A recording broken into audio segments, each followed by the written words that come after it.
اگر آپ 10th grade میں یا 12th گریڈ میں 33% یا 40% جتنی بھی بورڈ کی پالیسی ہے اس کے اکارڈنگلی اگر آپ نمبرز نہیں لے سکتے اور آپ کے نمبرز کم آتے ہیں تو کیا آپ فیل ہوتے ہیں یا پاس ہوتے ہیں، اس کے اوپر آج ہم بات کریں گے۔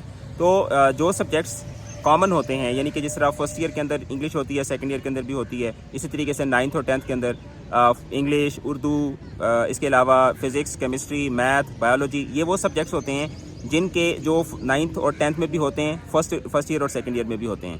تو جو کامن سبجیکٹس ہوتے ہیں اس میں مارکس، جو پاسنگ مارکس ہوتے ہیں وہ ایگریگیٹ ان کا نکالا جاتا ہے، یعنی کہ فرسٹ ایئر اور سیکنڈ ایئر کے کل ملا کے اگر آپ کی پاسنگ پرسنٹیج بن رہی ہے تو آپ پاس ہوں گے۔ مثال کے طور پر ہم یہ ازیوم کر لیتے ہیں کہ پاسنگ مارکس جو ہیں وہ 40% ہیں۔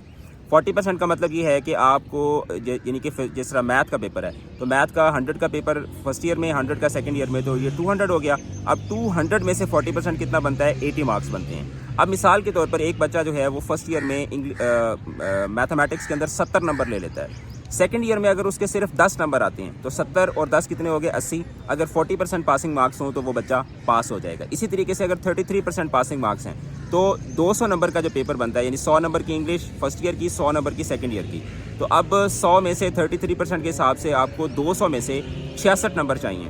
اگر کسی بچے کے فرسٹ ایئر میں انگلش میں 50 نمبر آ جاتے ہیں، سیکنڈ ایئر میں اگر وہ صرف 16 نمبر بھی لیتا ہے تو یہ اس کے 66% بن جائیں گے اور وہ بچہ پاس ہو جائے گا۔ نارملی اس فارمولے کی ضرورت بچوں کو پیش آتی ہے سائنس کے سبجیکٹس کے اندر۔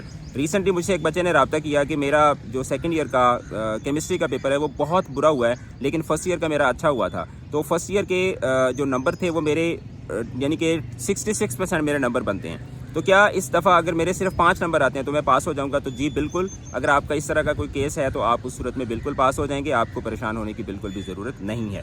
شیئر کریں ویڈیو کو، جڑے رہیں چینل کے ساتھ۔ بہت شکریہ، خدا حافظ۔